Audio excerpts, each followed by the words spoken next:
Traços marcantes estão literalmente gravados na pele de quem escolhe os desenhos autorais da nossa convidada para se expressar.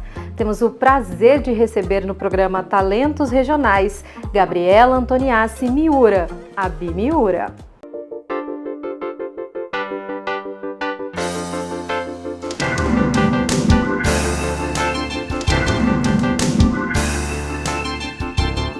Bi Miura, muito obrigada por ter aceitado o nosso convite. Eu que agradeço.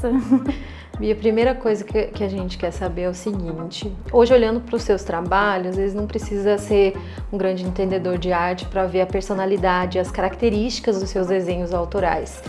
Você sempre teve esses traços assim desde muito cedo, ou foi algo que você foi construindo ao longo da trajetória, por experiência? Olha, isso é uma coisa que sempre me deixou ansiosa, principalmente na época da faculdade, que a gente aprendia os grandes artistas. Então, eu sempre aprendi com os meus professores que a gente tinha que tentar passar a nossa personalidade através do desenho, para que fosse uma coisa única, uma coisa nossa. Então, eu acredito que sim, desde o começo eu consegui passar isso, mas eu fui mudando conforme foi passando o tempo. Então, hoje em dia, meu estilo é completamente diferente de quando eu comecei, por exemplo, mas acho que isso é um movimento natural. E você começou nesse período da faculdade ou muito antes você já tinha essa paixão pelos desenhos? Eu sempre desenhei, mas eu só fui levar a sério mesmo quando eu fui fazer minha inscrição da faculdade. E aí eu coloquei artes visuais como uma terceira opção, e aí eu passei em todas, mas decidi fazer porque eu vi que realmente era uma coisa que eu gostava, que eu ia ser feliz fazendo. E quando você saiu da faculdade, né, como você começou a sua carreira? A gente sabe que no Brasil a gente viver de arte e cultura ainda é um desafio. Sim. Como começou a sua carreira e o que isso traz de bagagem para a artista que você é hoje? Quando eu saí da faculdade, eu fiquei um bom tempo sendo professora de arte e foi assim que eu me sustentei por muito tempo. Mas aí eu comecei a voltar a desenhar aos poucos, a postar nas redes sociais. E aí teve um dia que eu fiquei sabendo de uma feirinha que ia acontecer aqui em Dourados e eu levei os meus desenhos impressos para vender e eu lembro até hoje da sensação que foi quando eu cheguei em casa. Eu vendia meus desenhos a 10, 20 reais e aí eu cheguei em casa, contei todo o dinheiro de tudo que eu tinha vendido e tinha dado, sei lá, R$1.000 em desenho. Mas eu chorava, assim, eu falava, meu Deus, eu sou uma artista, as pessoas gostam do meu trabalho. E foi a partir disso, assim, desse contato com o público na feira e todo mundo comprando, conversando comigo, que eu comecei a acreditar e ver que era possível. Acho que até daí que veio a vontade de fazer o balaio junto com os meus amigos, né? Justamente por ter essa oportunidade de troca, de venda, de conversa, é incrível, assim, a feira pra mim é o diferencial. Você é uma das organizadoras aí do balaio. Como é agora poder estimular outros artistas, artesãos e empreendedores, como você vem fazendo junto com seus amigos, parceiros, colaboradores? Sim, é lindo demais porque eu me vejo neles. Nessa primeira feirinha que eu participei, eu vejo que a gente tem expositor de 16, 17 anos desenhando e conseguindo vender as coisas e crescendo no âmbito artístico. Então é incrível saber que a gente faz a diferença na vida dessas pessoas. Sobre os seus desenhos autorais, novamente, o que te inspira, né? O que você pretende passar através desses traços e dessas características que você apresenta? Olha, eu acho que é complicado a gente falar do que realmente inspira, porque essa entrevista vai me inspirar de alguma forma e eu vou tirar alguma coisa disso, os programas de televisão que eu assisto, as músicas que eu escuto, tudo que eu vivencio faz parte de mim e eu acabo, de uma forma ou outra, passando isso para os desenhos. Hoje você faz quadros onde as pessoas podem encontrar a sua arte. Você tem um estúdio de tatuagem, mas não é só isso, né? Tem um amplo trabalho, eu queria que você contasse pra gente. Sim, eu tinha dado uma pausa dos quadros porque a tatuagem ela ocupa muito tempo. É uma coisa que dá um retorno muito legal, porque é muito bacana ver uma pessoa carregando o seu desenho pro resto da vida, né? A pessoa escolheu o seu desenho para carregar pro resto da vida. Mas agora eu voltei, então eu tenho assim, os prints, os produtos e eu vendo principalmente nas feiras, então é no balaio que você me encontra sempre. Tá certo. E quando você decidiu ir para o campo da tatuagem e como funciona esse trabalho autoral que você faz através das tatuagens? Foi muito natural porque eu já desenhava e aí as pessoas começaram a pedir os meus desenhos para tatuar. Então no começo eu tinha uma parceria com outra tatuadora, eu desenhava e ela tatuava. Porque eu encaro a tatuagem como uma coisa muito séria. A pessoa vai carregar aquele desenho pro resto da vida no corpo dela. Então é um trabalho que exige muita seriedade. Independente de como é visto, né, ainda é marginalizado, mas é um trabalho muito sério. Então eu tinha muito receio de começar.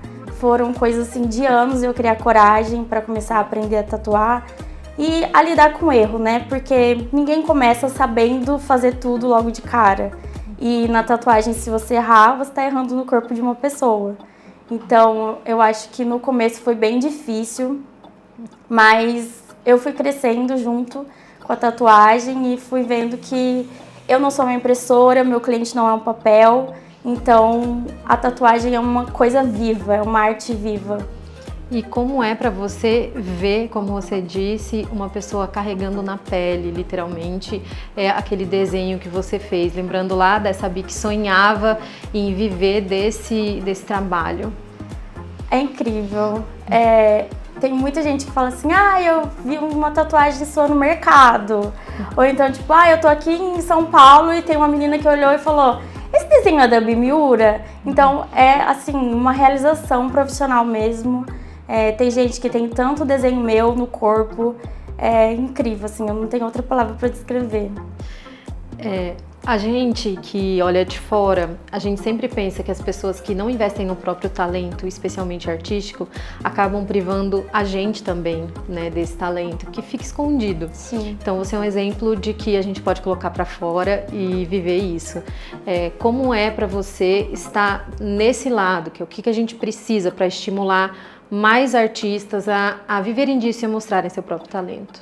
Olha, eu acredito que o primeiro passo é comprar desses artistas, porque eu não vou ser hipócrita de falar que a gente quer viver da arte, todo mundo precisa de dinheiro, todo mundo precisa comer, viver, se alimentar. Então, antes de você ir lá na internet e comprar uma coisa de uma grande produtora, procura o artista da sua cidade, o microempreendedor, vê o que a sua cidade pode te suprir antes de procurar essas grandes marcas, né? Porque eu acho que só assim a gente vai conseguir fazer com que essa rede cresça. Hoje eu tô onde eu tô porque pessoas acreditaram em mim, porque pessoas compraram de mim naquela primeira feirinha. Então eu acho que isso é muito importante. Você também já estampou capa de livro, né, e outros Sim. trabalhos assim. Existe uma diferença quando você vai fazer um desenho para um quadro ou para uma camiseta, para um livro, para tatuar? Tem alguma diferença nesse processo? Tem diferença porque os suportes são diferentes, né? Uma pessoa, ela se movimenta, ela tem curva, ela engorda, ela emagrece. E o livro não, o livro é um papelzinho que ele vai estar ali naquela mesma posição sempre. Então a gente sempre tem que pensar nisso quando vai criar um desenho, sim. Esses formatos, assim, o seu processo de criação, como que ele começa? Você tem um lugar específico que você gosta? Quais equipamentos você usa hoje para produzir esses desenhos? E também se sempre foram os mesmos, qual que foi essa evolução que você passou ao longo dos anos? Inicialmente, na época da faculdade, a gente fazia muitos quadros mesmo, pintura a óleo, com esse tipo de tinta. Depois eu fui pro papel, para as canetinhas. Hoje em dia, o meu trabalho é quase 100% digital. Pela praticidade, né? Como eu tenho que desenhar muito, o digital me entrega uma velocidade muito melhor, muito maior. Então, hoje em dia é quase 100% digital.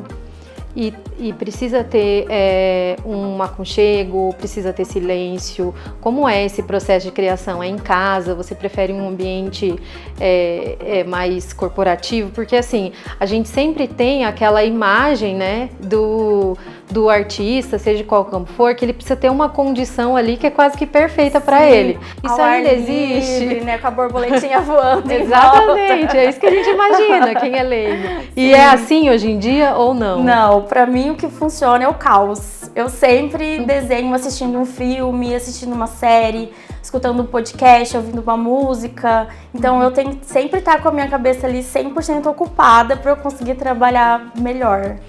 Se você pudesse escolher qual é o legado que você pretende deixar para a arte, para a cultura aqui do nosso estado, você tem um balaio, tem o seu trabalho autoral que só cresce, está se expandindo.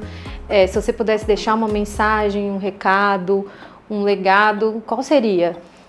Ai, que difícil.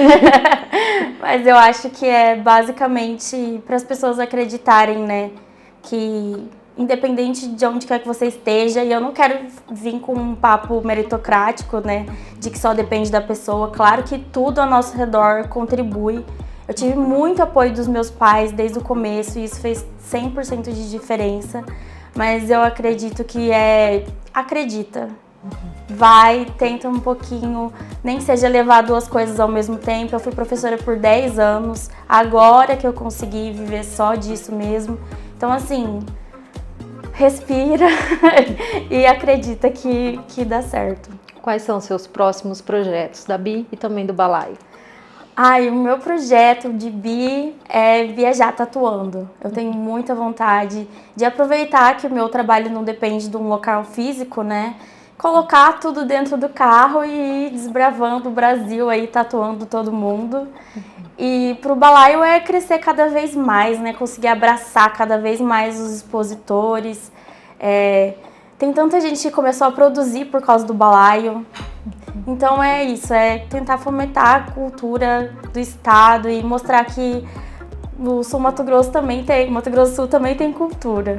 Tá certo. Bi, muito obrigada pela sua participação. Eu que agradeço. Foi uma honra te receber aqui. Obrigada. Para você que quer acompanhar o trabalho da Bi Miura, acesse aí as redes sociais, ela está por lá, você pode ver todos os trabalhos e também entrar em contato.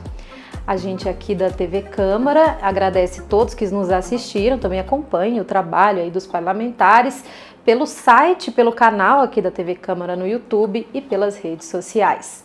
Até breve.